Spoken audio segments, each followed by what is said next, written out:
नमस्कार बच्चों, मैथ गुरुकुल में आपका स्वागत है। मैं हूं आपका अपना टीचर तेज और आज हम एक ऐसे चैप्टर को पढ़ने वाले हैं जो दिखने में है मुश्किल, लेकिन मैं बनाऊंगा उसको आसान। तो वीडियो के एंड तक आप जरूर बने रहिएगा। मैं आपको शुरुआत में ही बोल देता हूं कि आप यहाँ पे आए हैं क्लास 10th का पूरा मैथ पढ़ने। क्लास 10th यूपी बोर्ड का पूरा मैथ आप पढ़ने के लिए आए हैं और मैं आपको शुरू से लेकर अंत तक पूरा क्लास 10th का मैथ मैं आपको एकदम अच्छे तरीके से सिखा दूंगा। आपको बताना चाहता हूँ कि हमारे यहाँ से जो हमारे अपलाइन बैचेज है, हमारे यहाँ से मैथ में 70 मार्क्स पूरे गए हैं।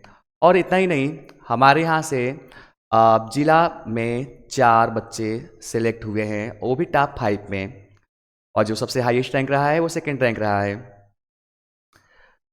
तो अब हम लोग शुरुआत करते हैं क्लास 10th के मैथमेटिक्स की। देखिए, जो हम लोग के पास पहला चैप्टर है वह है हमारे पास वास्तविक संख्या। जो हम लोग के पास पहला चैप्टर है वास्तविक संख्या। वास्तविक संख्या, देखिए, ये जो हमारे पास चैप्टर है, इस चैप्टर को लेकर पूरा हमारे पास 14 चैप्टर है जिसको कि हमको क्लास 10 के मैथ में पढ़ना है।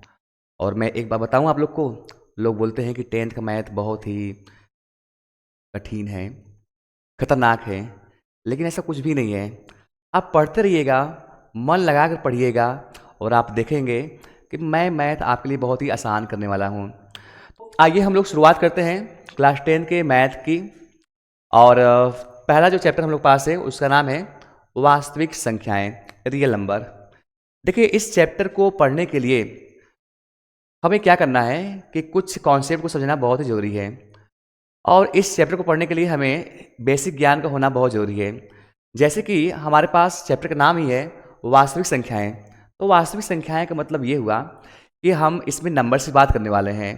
तो पहला काम आपके पास ये होना चाहिए कि जो आपके पास नंबर्स होते हैं उनकी जानकारी आपको होनी चाहिए। और अगर आपको उनकी जानकारी नहीं है तो चिंता करने की आवश्यकता नहीं है, मैं आपको पूरा नंबर्स अभी मैं सिखाऊंगा। तो चलिए हम लोग देर न करते हुए शुरुआत करते हैं नंबर से। देखिए, सबसे पहले हम लोग शुरुआत करते हैं प्राकृतिक संख्याएं से। किससे भाई? प्राकृतिक संख्याएं से। अब सवाल ये उठता है कि प्राकृतिक संख्या होती क्या है। तो देखिए, प्राकृतिक संख्या होती क्या है। तो ऐसी संख्या, ठीक है, जिसकी शुरुआत एक से हो। देखिए, प्राकृतिक का मतलब होता क्या है? प्राकृतिक का मतलब ये होता है जैसे हम लोग अपने लाइफ में इधर उधर देखते हैं जो अपने आप घटता हो। तो अगर आपसे गिनती कह दिया जाए कहने के लिए कि गिनती गिनो, तो आपके मुंह से ऑटोमेटिक, आपके मुंह से जो शुरुआत होगी वह किससे होगी? एक से।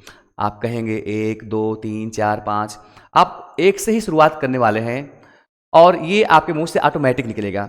जैसे कि हम लोग कहते हैं अपने आसपास कि आसपास से जो घटनाएं घटती हैं अपने से घटती हैं, वो कौन सी घटना है? प्राकृतिक है।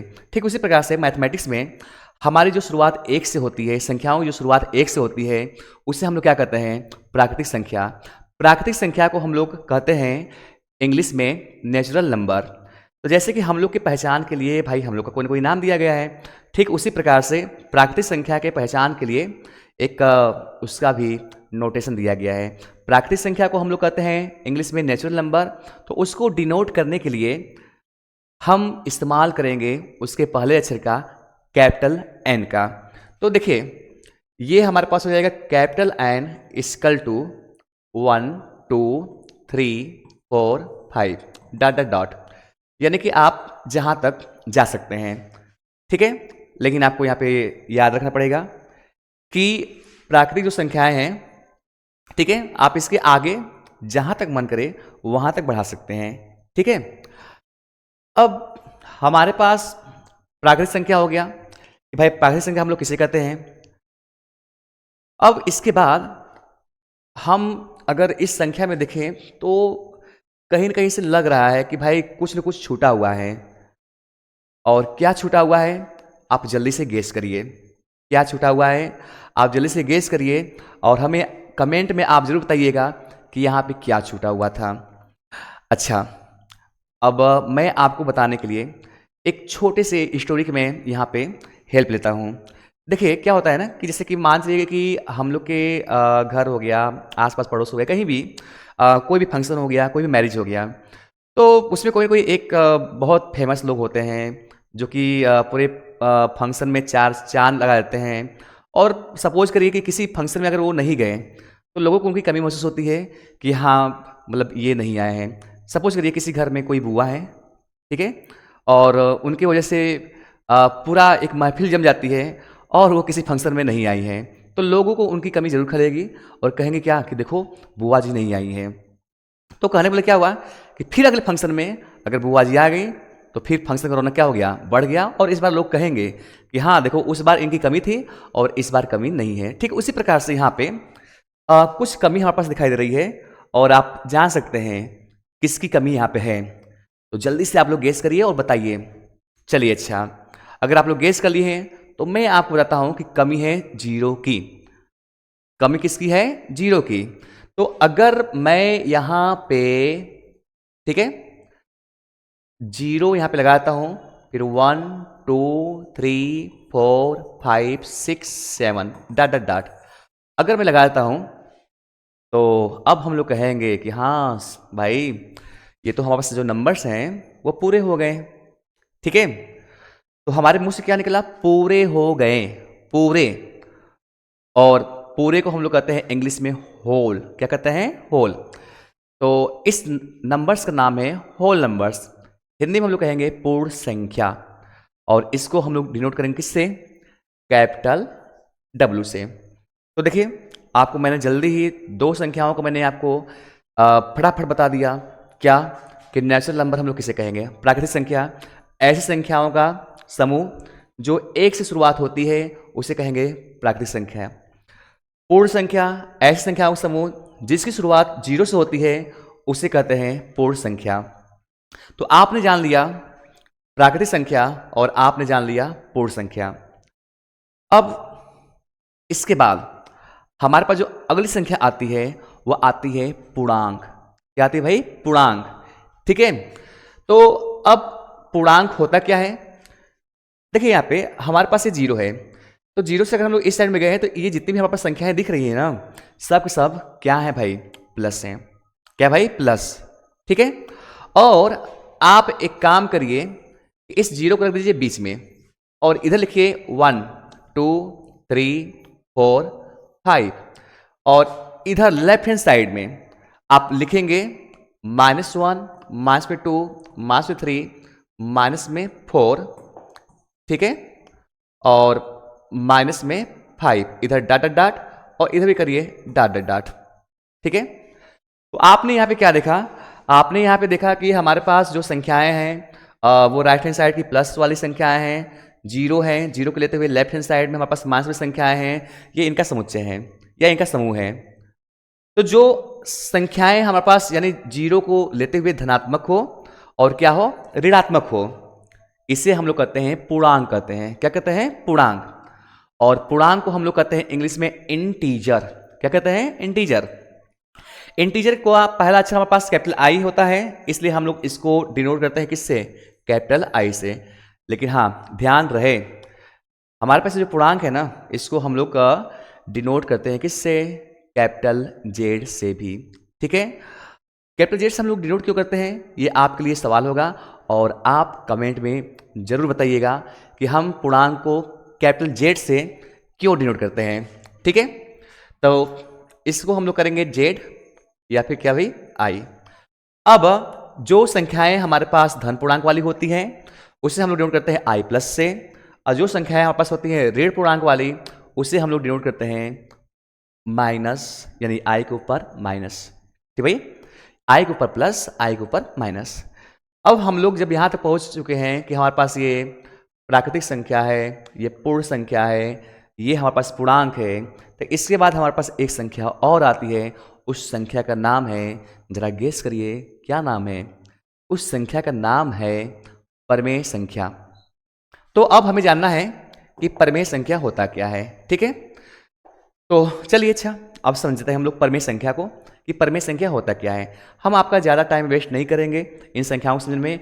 हाँ, ये है, मैंने आपसे कह दिया कि भाई आप हमारे चैनल पर आए हैं तो आपको पूरा मैथ एकदम बिल्कुल मैं आसान करके दिखाऊंगा, और उसी के लिए इसे समझना क्या था, बहुत ज़रूरी था, क्योंकि आपका जो पहला चैप्टर है वह पूरा बेस है वास्तविक संख्या के ऊपर।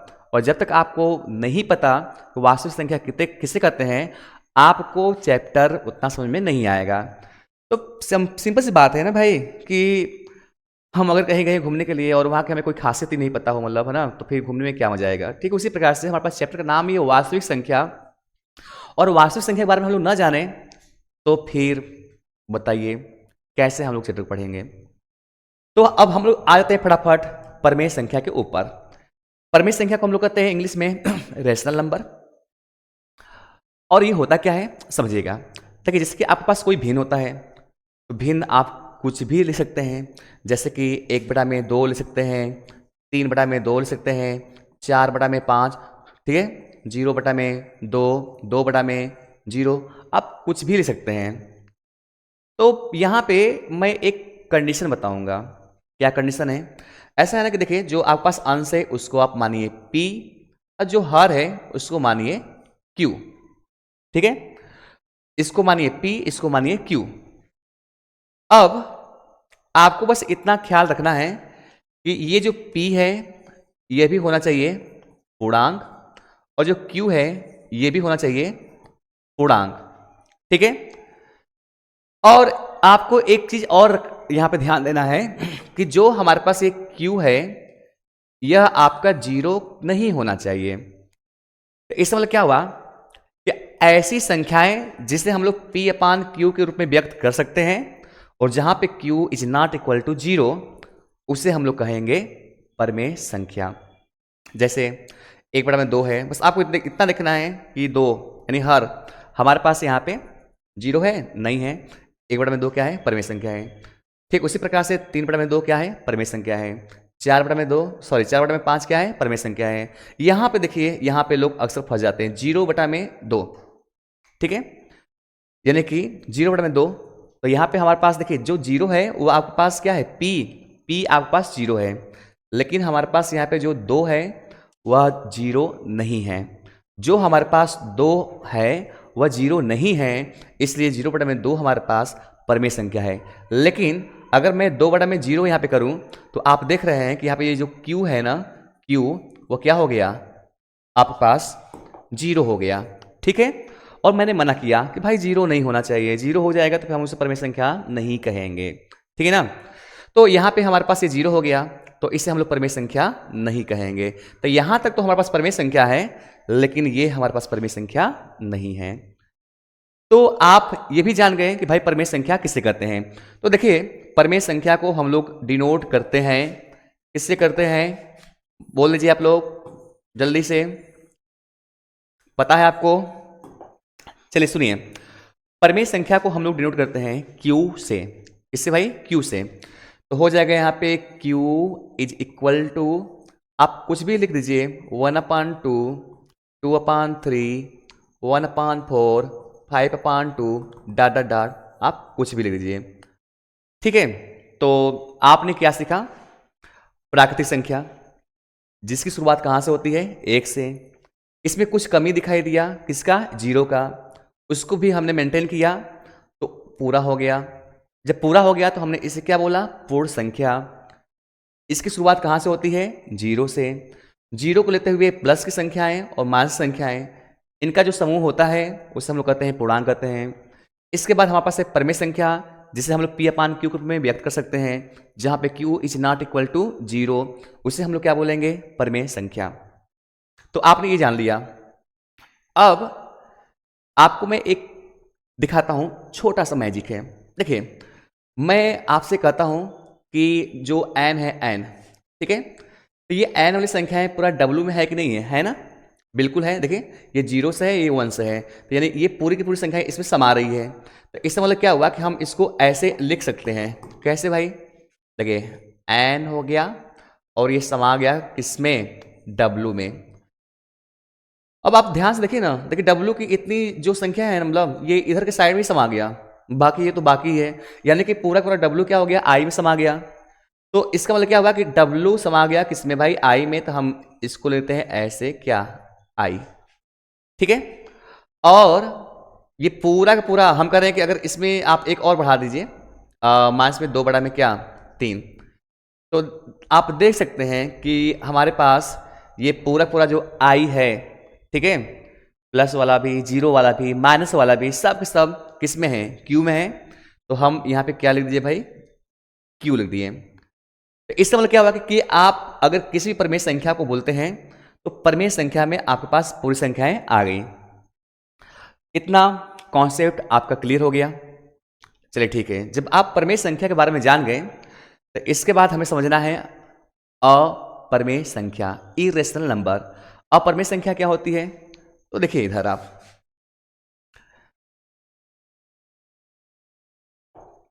देखिए, जैसे कि हमारे पास 2 है, 2 के ऊपर हमने क्या लगाया भाई, कड़ी लगाया।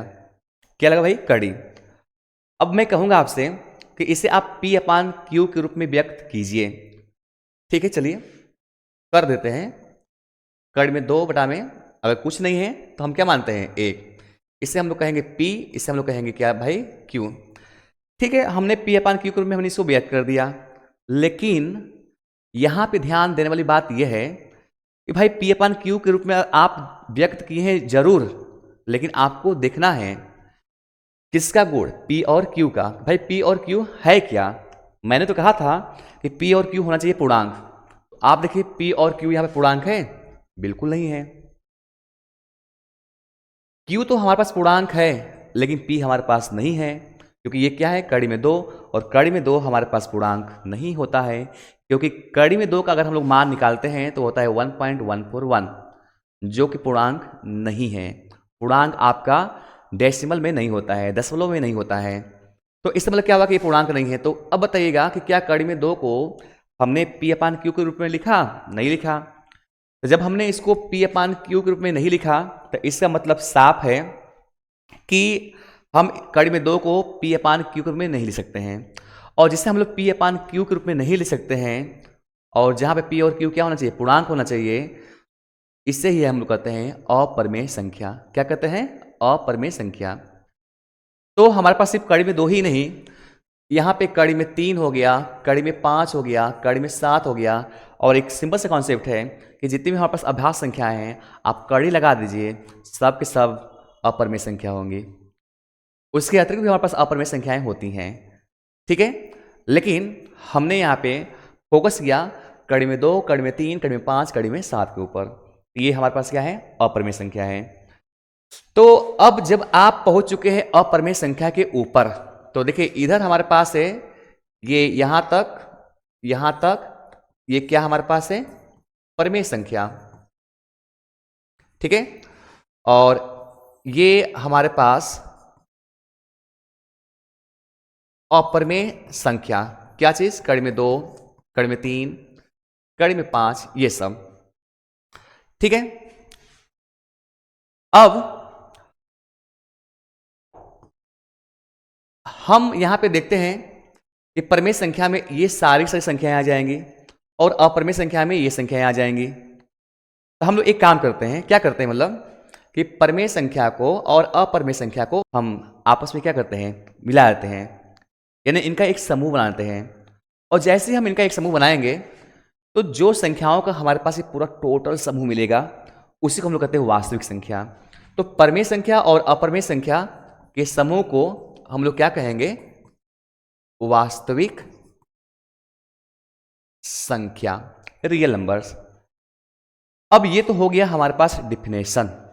ठीक है, लेकिन अगर आपसे सिंपल सी बात है, कोई पूछे कि भाई वास्तविक संख्या होती क्या है, तो फिर आप क्या बताएंगे। तो देखिए एक सिंपल सा कॉन्सेप्ट है, आप समझिएगा। देखिए हम मैथमेटिक्स में जो भी कुछ लिखते हैं ना, जो भी संख्या लिख दिए ना, सब के सब संख्याएं क्या हैं, वास्तविक संख्या। हालांकि आपको पता होना चाहिए काल्पनिक संख्या भी होती है, लेकिन मैंने आपसे ये बताया कि हम मैथमेटिक्स में जो भी कुछ काल्पनिक संख्याओं को छोड़कर जो भी कुछ लिख देते हैं, वह हमारे पास होती है वास्तविक संख्या। अब आपके लिए एक नया चीज आ गया, काल्पनिक संख्या। भाई काल्पनिक संख्या होती क्या है, मतलब तो देखिए जैसे कि हमारे पास यहाँ पे कड़ी में माइनस में 2 है, ठीक है। अगर मैं आपसे कहूँगा कि आप इसका वर्गमूल निकालिए, तो अगर कोई भी संख्या अगर माइनस के साथ होती है तो हम इसका वर्गमूल नहीं निकाल सकते हैं, ठीक है। जब भी हम निकालते हैं धनात्मक संख्याओं का ही वर्गमूल निकालते हैं। तो फिर यहाँ पे हुआ क्या कि ये जो हमारे पास कड़ी में माइनस में 2 है, इसको हम ऐसे लिख दिए, माइनस में 1 गुणते कितना 2, ठीक है। अब यहाँ पे जो माइनस में 1 है, ठीक है, इसका वैल्यू होता है आई स्क्वायर, और यहाँ पे क्या हो गया 2 हो गया। अब आई स्क्वायर का वर्गमूल निकल जाएगा आई, और यहाँ पे क्या हो जाएगा कड़ी में 2, कड़ी में 2 का अगर मान निकालेंगे तो 1.141 हो जाएगा। तो बात यहाँ पे थी माइनस की कि भाई माइनस आ गया तो वर्गमूल निकलेगा नहीं निकलेगा। तो यहाँ पे आपके पास माइनस का वर्गमूल नहीं निकलेगा, और हमने माइनस को चेंज किया किसमें, आई स्क्वायर में। आई स्क्वायर की वैल्यू होती है -1। आई को हम लोग बोलते हैं आयोटा, क्या बोलते हैं आयोटा, ठीक है। तो ये जो चीज़ें हैं मतलब वो आपको इंटरमीडिएट्स में पढ़ने को मिलेगा, क्लास 11th में मिलेगा आपको पढ़ने को, लेकिन हम बात कर रहे हैं क्लास 10 की और बात कर रहे हैं वास्तविक संख्या की। तो आपको नॉर्मली तरीके से अगर कहा जाए कि जो वास्तविक संख्या होती है, आप कुछ भी लिख दीजिए, काल्पनिक संख्या को छोड़कर सब के सब क्या हैं वास्तविक संख्या हैं, ठीक है। तो चलिए, अच्छा, तो हमारे पास ये एक बेसिक था, और अगर आप इस बेसिक को समझ गए होंगे तो फिर चैप्टर को पढ़ना क्या हो जाएगा आसान हो जाएगा। और आपसे एक बहुत ही बड़ा रिक्वेस्ट है कि अगर आप वीडियो को देख रहे हैं तो प्लीज़ वीडियो को लाइक कर दीजिए, चैनल को सब्सक्राइब कर दीजिए, और इतना ही नहीं हमारे चैनल को अपने दोस्तों के पास भी शेयर कर दीजिए। तो आइए हम लोग चलते हैं आगे। आइए देखिए, चैप्टर का नाम है वास्तविक संख्याएं, रियल नंबर्स। देखिए, वास्तविक संख्या जो हमारे पास चैप्टर है, इसको पढ़ने के लिए हमें ये 4 चीज़ों की आवश्यकता पड़ती है। कितना भाई 4। पहला क्या है अभाज्य और भाज्य संख्याएं, दूसरा क्या है किसी संख्या के गुणनखंड, तीसरा क्या है गुणनखंड ब्रिज, चौथा क्या है अंकगणित की आधारभूत प्रमेय। तो मैं आपको बारी बारी से इन चारों टॉपिक के बारे में समझाऊंगा, और अगर आप ये 4 टॉपिक समझ गए तो हर एक क्वेश्चन को लगाना आपके लिए क्या हो जाएगा आसान हो जाएगा। और मैं आपको शुरुआत में ही कह चुका हूँ कि भाई मैं किस लिए हूँ, मैथ को आसान बनाने के लिए। तो आपको डरने की आवश्यकता नहीं है मैथ से, मैथ आपके लिए बिल्कुल आसान होने वाला है, बस आप वीडियो में बने रहिए। तो देखिए, सबसे पहले हम लोग बात करते हैं अभाज्य और भाज्य संख्याएं। तो हम यहाँ पे बात करते हैं भाज्य संख्याओं की, कि अभाज्य की बात करें। चलिए अभाज्य की बात कर लेते हैं, पहले आया है तो आइए समझते हैं कि अभाज्य संख्या होती क्या है, ठीक है। इसको आप समझ लेते हैं। आइए देखिए, जैसे हम यहाँ पे कुछ संख्याओं को लिख रहे हैं कुछ स्थान तक, जैसे कि देखिए हमने यहाँ पे लिख दिया 1 2 3 4 5 6 7 8 9 10, ठीक है। 11 हो गया, 12 हो गया, 13 हो गया, 14 15 16 17 18 19 20 21 22 23 24 25 26 27 28 29 और ये 30। ज़्यादा नहीं हम लोग यहाँ से समझ सकते हैं। तो अब हम लोग क्या करेंगे कि हम देखेंगे कि जितनी भी हमारे पास संख्याएं हैं सब सब संख्याएं एक से क्या हो जाएंगी कट जाएंगी। भाई कोई भी संख्या है सब सब संख्याएं एक से क्या होती हैं कट जाती हैं, ठीक है। अब हम 2 से सभी संख्याओं को काटेंगे, और जिसे काटेंगे उसको हम बना लेंगे घेरा, ऐसे कर कर, ठीक है। तो देखिए 2 से 2 तो कट जाएगा, 4 भी कट गया, ठीक है, 6 भी कट गया, 8 भी कट गया, 10 भी कट गया, 12 हो गया, 14 हो गया, 16 हो गया, 18 हो गया, और ये 20। फिर उसके बाद 22 24 26 28 और ये 30। ये हमारे पास 2 से कट गया। अब इसके बाद किससे कटेगा, तो 2 के बाद क्या आता है 3। अब 3 को आप घेरा कर लीजिए, ठीक है। 3 को अगर हम लोग घेरा करेंगे तो सिंपल सी बात है 3 से क्या कटेगा आपका तो ये 5 कट नहीं सकता है, 7 नहीं कट, देखिए 9 कट जाएगा, ठीक है। और यहाँ पे 13, 15 कट जाएगा, और यहाँ पे हमारे पास 19 है, 20, 21 कट जाएगा, यहाँ पे हमारे पास है 27 कट जाएगा, ठीक है। ये किससे कट गया? 3 से। अब 3 के बाद हमारे पास बच गया क्या भाई? 5। तो 5 से आप काटिए, तो 5 से हमारे पास जो कटने वाली चीज़ें थी वो तो हमारे पास ऑलरेडी कट चुकी हैं। तो अब हमारे पास क्या आ गया? यहाँ पे 7 आ गया। तो 7 से काटेंगे तो वो भी हमारे पास जो चीज़ें हैं वो लगभग में कट चुकी हैं। फिर 7 के बाद देखिए हमारे पास देखिए 8, 9, 10 कट गया है। फिर इसके बाद देखिए क्या आता है? 11 आता है। फिर इसके बाद देखिए क्या आता है? 13 आता है। फिर उसके बाद देखिए क्या आता है? 17 आता है। फिर 19 आता है। फिर उसके बाद देखिए 23 आता है, ठीक है। और हाँ, यहाँ पे देखिए 5 से ये 25 कट जाएगा, ठीक है। और इसके बाद देखिए 29 आ गया ये। अब जिसके ऊपर मैंने गोला लगाया उसको आप देखिए, 2 है, 3 है, 5 है, 7 है, और यहाँ पे 11 है, 13 है, 17 है, 19 है, 23 है, और उसके बाद हमारे पास 29 है। तो मैं आपसे कहूँगा कि ये जो हमारे पास संख्याएं हैं, ठीक है, यह किससे कटेगा? तो सिंपल सी बात है कि इसका जो जवाब है वह यही है कि ये सारी की सारी संख्याएं या तो 1 से कटेगा या तो खुद से कटेगा। इसके अलावा ऐसी कोई संख्या नहीं है जो कि इनको काट सके। तो सिंपल सी बात है कि ऐसी संख्याएं जो 1 से कटे या खुद से कटे उन्हें ही हम लोग कहते हैं अभाज्य संख्या। क्या कहेंगे भाई? अभाज्य संख्या। तो उम्मीद करते हैं कि आपको अभाज्य संख्या समझ में आ गया होगा कि अभाज्य संख्या हम लोग क्या किससे करते हैं। अब इसके बाद हमारे पास था भाज्य संख्या। भाज्य संख्या किसे कहेंगे भाई? तो देखिए जैसे कि हम लोग बात करते हैं 24 की, ठीक है। तो 24 को अगर हम लोग 2 से काटेंगे कट जाएगा, ठीक है। 3 से काटेंगे कट जाएगा, 4 से काटेंगे कट जाएगा। तो कहने वाला क्या हुआ कि जो 1 से, जो स्वयं से कटे और उसके अतिरिक्त किसी अन्य से भी कटे, उसे हम लोग कहते हैं भाज्य संख्या। तो आप अगर समझ गए होंगे भाज्य संख्या और अभाज्य संख्या, तो समझिए कि आप एकदम बिल्कुल सही रास्ते पे हैं। मैथ आपके लिए एकदम बिल्कुल आसान होने वाला है। तो हम आते हैं नेक्स्ट। अब देखिए जो हमारे पास ये दूसरा टॉपिक है वह है किसी संख्या के गुणनखंड। जो हमारे पास नेक्स्ट टॉपिक है किसी संख्या के गुणनखंड। अब गुणनखंड क्या होता है आप समझिएगा। जैसे कि पास यहाँ पे एक संख्या है 24, ठीक है। तो इस संख्या को हमें क्या करना है?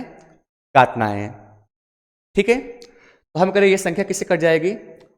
2 से कट जाएगी, ठीक है ना। अब इसको अगर और काटना है तो हम करें कि 12 आएगा, फिर इसके बाद देखिए 2 से भी कट जाएगा, ठीक है। और इसके बाद यह संख्या हमारे पास फिर से 2 से कटेगा और फिर किससे कटेगा? 3 से, ठीक है। यानी कि हम 24 को लिख सकते हैं कितना? 2 गुणते 2 गुणते 2 गुणते 3, यानी कि 2 गुणा के 4 गुणा के 8 तरीके कितना? 24, ठीक है ना। तो हम लोग यहाँ पे क्या करेंगे कि देखिए इसको हम लोग ऐसे लिख सकते हैं कि जो 24 हमारे पास है, ठीक है, वह 1 से तो कटेगा ही, देखिए यह 2 से भी कटता है, मतलब यहाँ पे 3 है, 3 से भी कटेगा, ठीक है। और इसके अतिरिक्त जो 24 है वह 4 से भी कट सकता है 6 बार में। जो 24 हमारे पास है वह 6 से भी कट सकता है 4 बार में। तो यहाँ पे हम 24 जो हमारे पास है इसको कई तरीके से हम लिख सकते हैं, जैसे कि 4 गुणते 6, ठीक है। तो आप देखेंगे यहाँ पर जो 24 हमारे पास है वह 4 से भी कट रहा है और 6 से भी कट रहा है। तो हम यहाँ पे 4 और 6 को इस 24 से क्या बोलेंगे? गुणनखंड कहेंगे। क्या कहेंगे भाई? गुणनखंड। इसका 24 का। अगर 24 यहाँ पे 2 से कट रहा है तो 2 को हम लोग 24 से क्या बोलेंगे? गुणनखंड। तो यही हमारे पास क्या है? गुणनखंड है, ठीक है। अब यहाँ पे हम लोग समझ गए कि किसी संख्या का गुणनखंड क्या होता है। ठीक है, अब इसके बाद हमारे पास है गुणनखंड ब्रिज। आता है बोर्ड के एग्जाम में आपका कि इस संख्या का गुणनखंड ब्रिज बनाइए, तो हमें जानना पड़ेगा ना भाई कि भाई गुणनखंड ब्रिज होता क्या है, कि भाई एक ब्रिज में होता क्या है। एक ब्रिज में ये होता है कि ब्रिज में हमारे पास बहुत सारी शाखाएं क्या होती है, निकली होती हैं।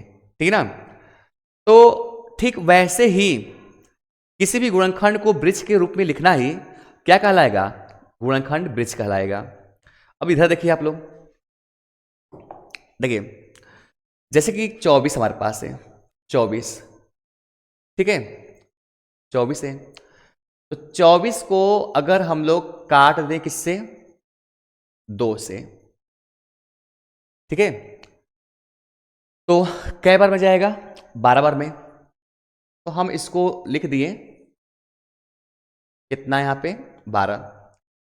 ठीक है, अब ये जो 12 हमारे पास है ये भी आपका 2 से कटेगा, तो कै बार में जाएगा, 6 बार में। ठीक है, अब जो हमारे पास ये 6 है, 6 भी आपका 2 से कटेगा, तो कै बार में जाएगा, 3 बार में जाएगा। ठीक है, तो हमारे पास 24 को देखिए इस रूप में लिखा गया है, और ये जो रूप होता है तो बिल्कुल देखने में लग रहा है कि भाई एक ब्रिज की क्या है, शाखाएं हैं। इसे ही हम लोग कहते हैं क्या, गुणनखंड ब्रिज। क्या कहेंगे, गुणनखंड ब्रिज। ठीक है, तो आपने समझ लिया कि भाई गुणनखंड ब्रिज होता क्या है। ठीक है, वैसे ही मैं आपको दे रहा हूं, आप इसे खुद से ट्राई करिएगा।